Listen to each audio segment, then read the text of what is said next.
is to be met relative to the matter at hand. And further, it specifically requests the Biden administration to inject itself politically into a law enforcement decision that the Biden administration, I think, quite properly has avoided getting involved with. So I urge my colleagues to vote no. Any further discussion on this amendment? Hell yeah. If not, Are you going to offer a second degree then? I have some discussion. Senator Kennedy, your amendment. How can you not condemn a statement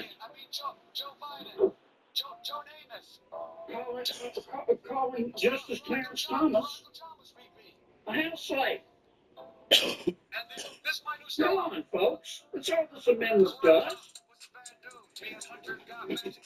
I mean, does anybody here support that kind of rhetoric? I don't think you do. And this kind of rhetoric hasn't been directed toward James Roberts. It hasn't been directed toward Neil Gorsuch. It's been directed toward Clarence Thomas. And it's un-American, it's unconscionable, and I can't believe we wouldn't condemn it. I don't care how many lawyers can dance on the head of a pin. Don't try to pretend that this is some sort of a technical mistake in this amendment. It's not complicated. You don't have to be a senior Caltech to figure it out. It says all the stuff about Clarence Thomas calling him a house slave and other racist, disgusting statements we condemn. Now you either condemn it or you don't. And that's all this amendment does. So may I respond? I, for one, do condemn that sort of rhetoric. But the senator's amendment does more than that. It calls upon the Biden administration to enforce Section 1505 from the Title 18 United States Code to protect Supreme Court justices, including Justice Thomas, in light of flagrant violations of the law designed to intimidate justices. We've spent a lot of time in this committee trying to make sure that the White House and the political side of the executive branch is kept out of internal Department of Justice law enforcement decisions. And in the light of that, I again ask my colleagues to vote no unless there's a second degree amendment that clears that right. Mr. Chair. I respect my colleagues coming through life. And he's better at me counting the number of lawyers that can dance on the head of the pen. The professional life. But this is a real simple amendment. If you support the racist things that have been said about Clarence Thomas, then vote against this amendment. If you think the things that have been said about Clarence Thomas are racist to the marrow, and you condemn them, then vote for this amendment. Someone else seek recognition, Senator Lee. I support this amendment wholeheartedly, and I find it difficult to understand, number one, how someone can oppose an amendment whose sole purpose is to condemn racist slurs used repeatedly, explicitly, and viciously against one Supreme Court justice. Now, yeah, other things have been said about other justices. That's true. Other things have been said about other justices on both sides of the aisle. Justice Thomas is unique on the court, in that, to my knowledge, he's the only current member of the court who's been attacked racially, even in supposedly polite societies. Attacked by television news personalities, using those same racist terms.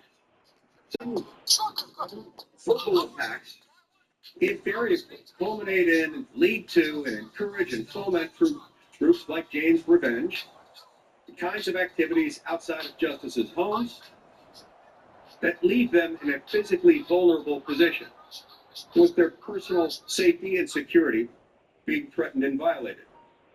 There's nothing about this that says exactly what enforcement action has to take place, at exactly what location, in what moment. There's nothing in this that doesn't take away a degree of discretion on the part of law enforcement officers. But the truth is, this is not being enforced at the homes of the justices. It isn't. And we know that it's not. We know that decision is deliberate because of the leaked internal memoranda obtained by our colleague, Senator Katie Britt from Alabama, who received them, I believe, from a whistleblower. So we know that they're being instructed not to enforce this at the homes of the justices. I find it almost impossible to understand how someone would object to this amendment, either on that basis or any other. Senator Cruz. Mr. Chairman, two arguments have been proffered against Senator Kennedy's amendment.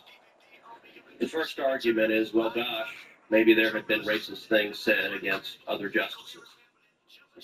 I will point out objectively the venom and bigotry directed at Clarence Thomas is qualitatively different from any of the other 8 justices. This resolution gives multiple instances of elected Democrats currently in office launching racial epithets with complete impunity. It cites how Representative Benny Thompson of Mississippi, a Democrat member of Congress, called Justice Thomas a, quote, Uncle Tom. It cites how just a week ago, the current sitting Minnesota Attorney General, another Democrat, Keith Ellison, disgustingly likened Justice Thomas to a house slave, and a house slave from the film Django Unchained, a particularly vicious and loathsome character from that movie. If the chairman wishes to point to instances of any elected officials using racial epithets towards any of the other 8 justices, I will happily condemn them. I'm not aware of it. Might there be some lunatic on Twitter who said something? Sure, there are idiots out on Twitter. But these are not fringe characters.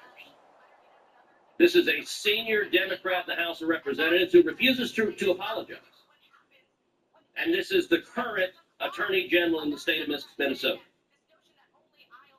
And so everyone should understand, look, I expect a party line vote on this. I expect all the Democrats to say no.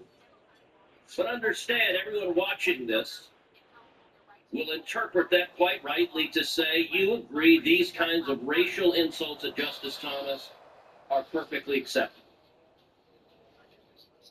Justice Kennedy said he assumed the Democrats denounced these statements. I have to say, I haven't heard any members of this committee denounce what Keith Ellison said. I haven't heard anyone call on Keith Ellison to retract and apologize. The Democrat attorney... Biden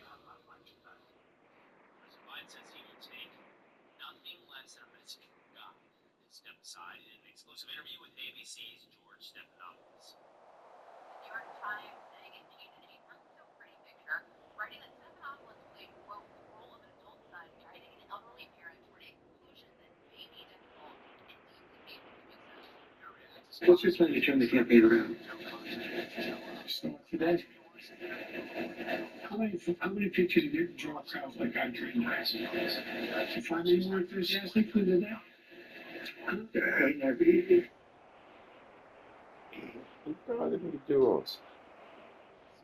Call your internet provider and cancel your subscription. This new groundbreaking innovation allows you to go online anywhere in the world and avoid expensive internet contracts. And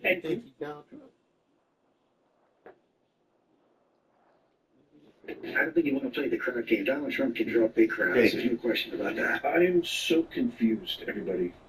Thank you for joining us. If you haven't heard, the big interview, supposed to be the interview, was going to avail Americans, the party, everybody who was concerned, worried, everybody who saw with their very own eyes what happened on Thursday, and really everybody, including myself, and I know you, because we have a very sophisticated, amazingly intelligent audience, we knew this for months. We knew this for years. What happened on Thursday in the debate night was not a surprise. No. Wasn't it? Were you surprised? Let me know in the comments. Were you shocked to see this stumbling, shuffling vegetable on Thursday that the left woke mafia media had been touting as somebody who was sharp as a tack, who's with it, who's probing, judicious, he's vivacious, he has energy. They've been saying this, they've been lying to us, especially cackling, soulless Kamala who now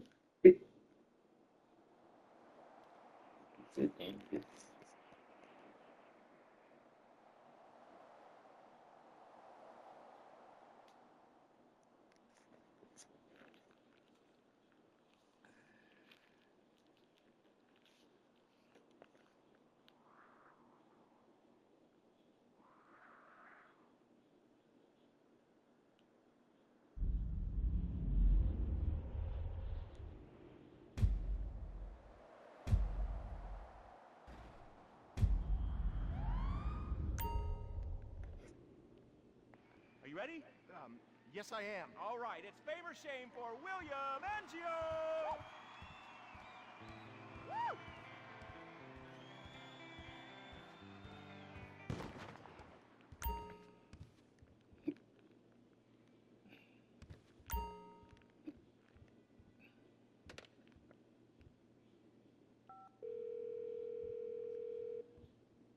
Hello, sir. How can I be of help today?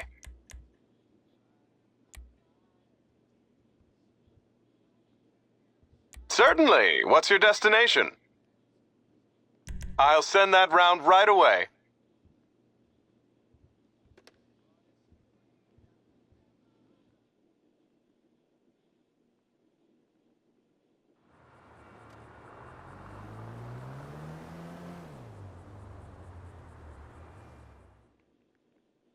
What's your plan to turn the campaign around?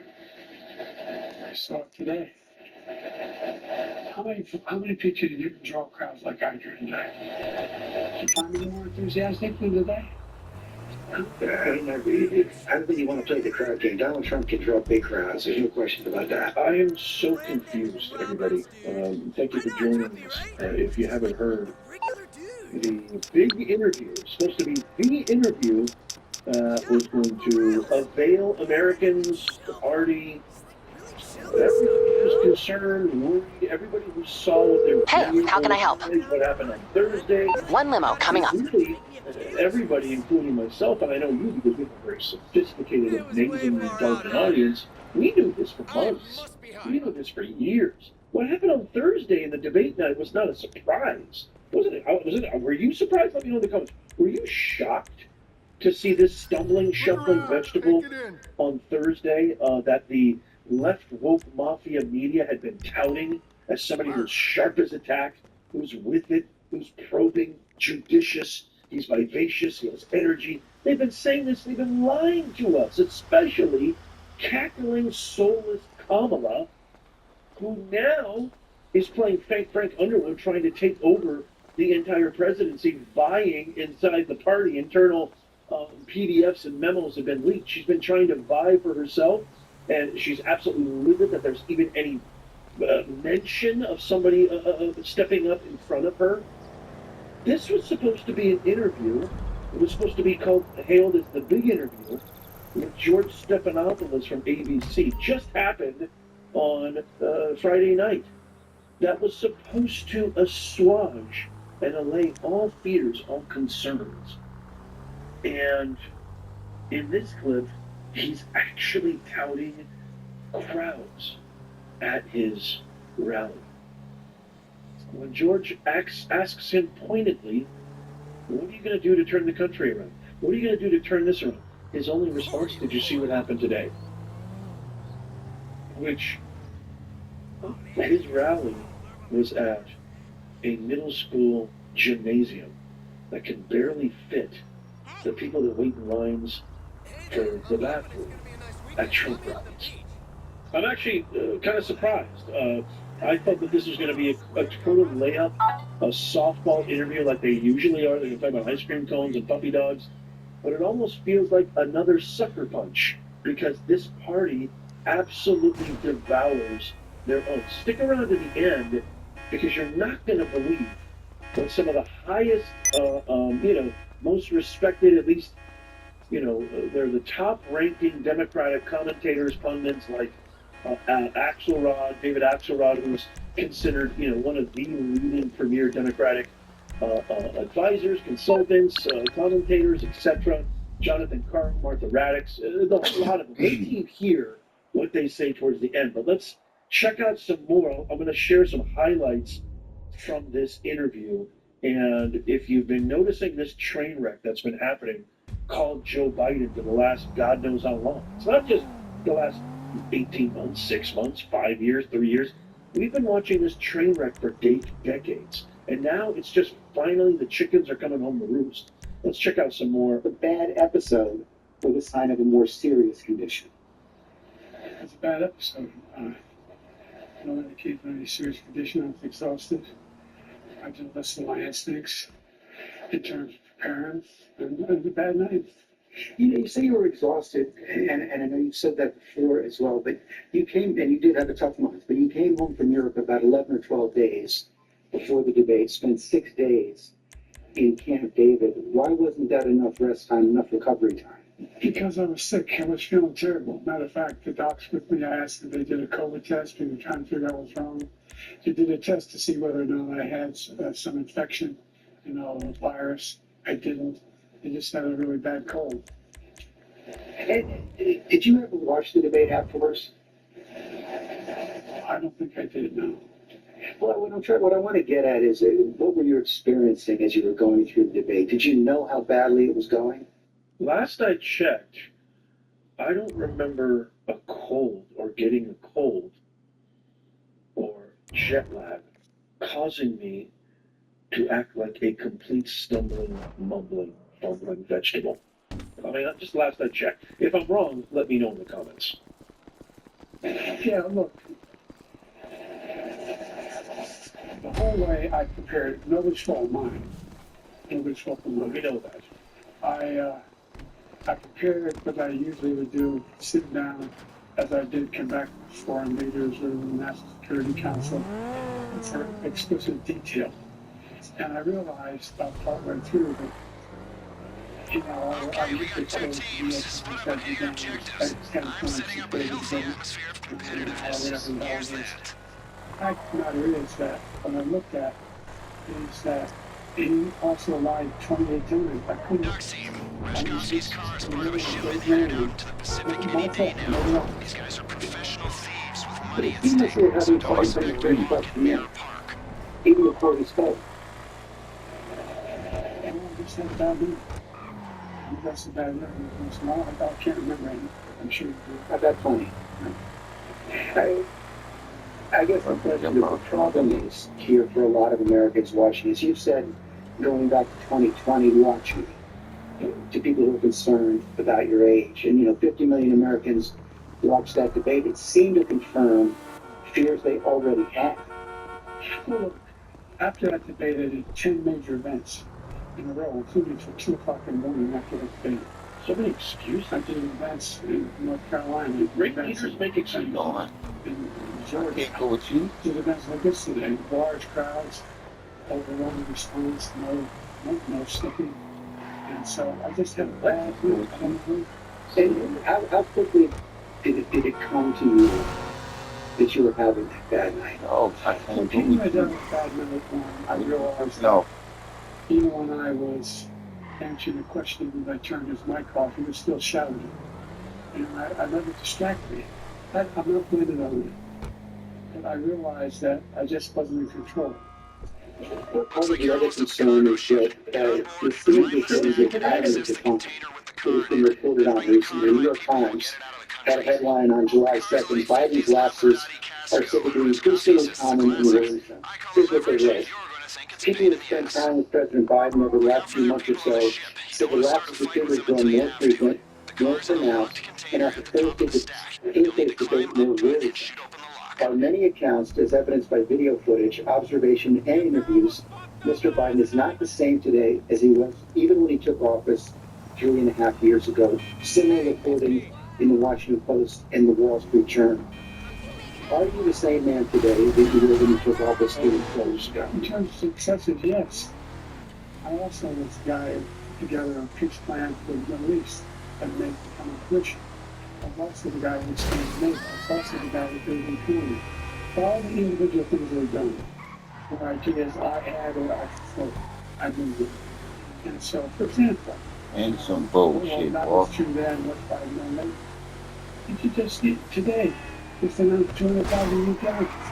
We're moving in a direction that no one's ever taken on. I know you know this from the days in the government.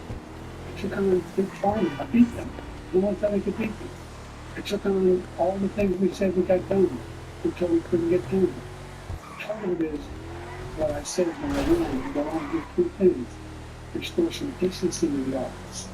Restore some support for the middle class instead of trickle-down economics, go from the middle up and bottom up, the way the wealthy still will find everything was better. And we need to. What has all that work over the last 3.5 years cost you, physically, mentally, emotionally? Well, I just think it cost me a really bad movie. But, you know, A bad one. Georgia, I'm optimistic about this country. Nobody's up. I don't think our country is losers in South. I don't think America's in tough shape. I think Americans are such latitude and so many incredible opportunities. In this next term, I'm going to make sure that we're not the deficits. I'm going to make sure we're in a situation where healthcare, Premeditated, deliberate, in a position where we're meeting, have child care, and elder care, free up, and all these things. Nobody gets out of that. And remember when the economic plan was put forward, a lot of the economic said, that's not what this interview is about. It's not a campaign. We want to find out if you're nuts. 16. If you're a complete vegetable. By next term, based on what he wants to do, another success. Trump's plan would cause a recession, CPV, inflation. I made great progress, and that's what I plan on doing. We can do this. I understand that, and I'm not disputing that. What I'm asking you is, check out the deals of the week at Walgreens.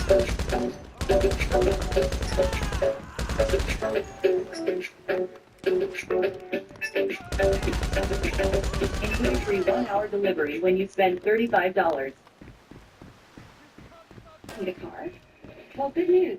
This one was convenient delivery system. And guess what? No lines, no rental cars, and definitely no headaches. So, what are you waiting for? Download the app today.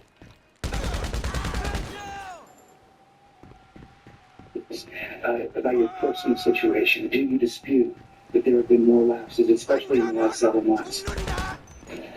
You're taking a lapse right now. Are you work right?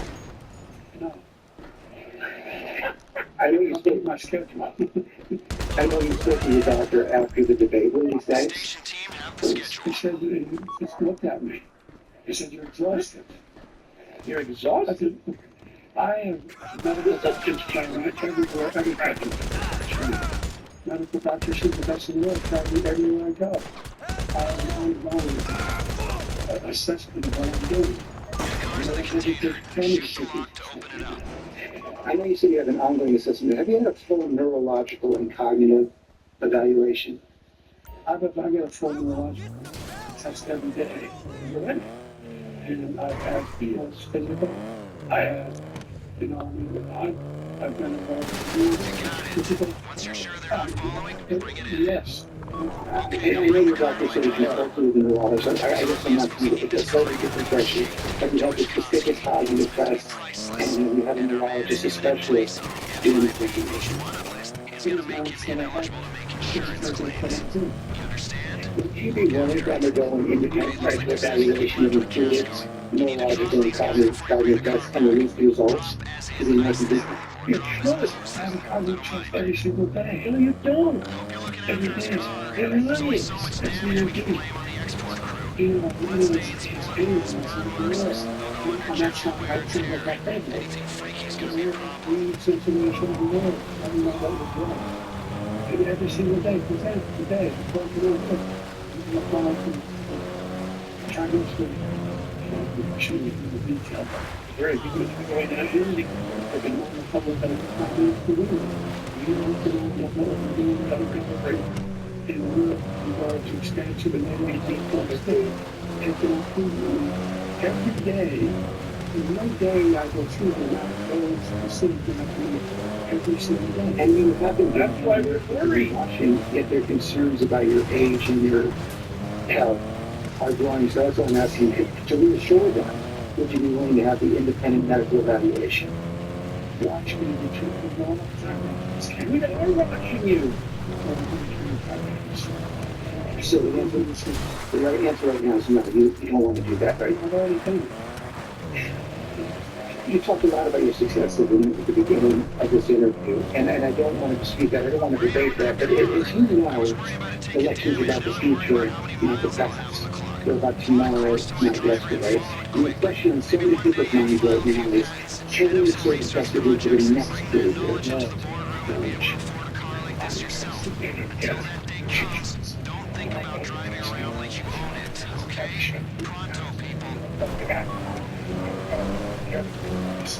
I don't know if you noticed this or not. I have to pause it. The President of the United States just admitted to expansion of NATO, which I think personally NATO is a complete waste of taxpayers' dollars, resources. It does nothing but antagonize and pacify and babyify other countries. And really, it's just kind of a colonialism, the euphemism for colonialism, really. Putin expressed, I'm not saying Putin is an awful human being, but Putin expressed cogently that I have issues with you expanding NATO. If you expand NATO, that is going to put pressure on me to act. And he did act.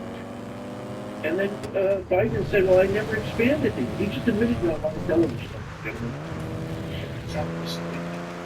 Initiative involves we got 50 nations, not only Europe, outside of Europe, now Ukraine, and we got Japanese to expand the budget. So we need, for example, on the side, we use that 40% of the computer chip, we use the chip, chip, computer chip. It's the other cell phone weapons. And so we use that 40%, we're going to go through it. So I get the communication by their own advice to convince the that's the United States doing the thing 10, 15 years again. That's the past. We're talking about the future. Stop rehashing and regurgitating platitudinous talking points. I miss Anyway, I did too much regular staff. I guess my point is, all that takes its toll. Do you have the mental and physical capacity to do it for another 4 years? I didn't think I needed it. Look. I've been trying to understand the best what has to be done to take this nation completely better. And the decision which is made by Supreme Court, it's really, the next president of the United States is not just about whether he should do it.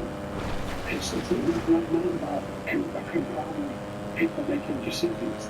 It's about the character of the president. The character of the president. So it's not about, he just said it's not about the president knowing what his risk is. Let me ask you a more personal question. Are you sure you're being honest with yourself when you say you have the mental and physical capacity to serve another 4 years? Yes, my driver's been passing energy drinks and downloading software classics for a 40-hour drive to Central America, and she'd really appreciate it if you hurried up and sent her on her way. And most states on the policy specialist say, if I stop now, I do not issue the big successful program. But are you being honest with yourself as well about your ability to defeat Donald Trump right now? Yes. You say that, and let me challenge you. Should you're close or behind going into the debate? You're further behind now, by any measure. It's been a two-man race for several months. Inflation has come down. In those last few months, he's become a convicted felon. Yet you're still falling further behind. You guys keep saying that. George, do you know polling better than anybody? Do you think polling data is accurate as it used to be? I don't think so, but I think when you look at all the polling data right now, it shows that he's certainly ahead in the popular vote, probably even more ahead in the battleground states. And one of the other key factors there is it shows that in many of the battleground states, the Democrats who are running for Senate and the House are doing better than you are. That's not unusual in some states. I carried an awful lot of Democrats last time we were in 2020.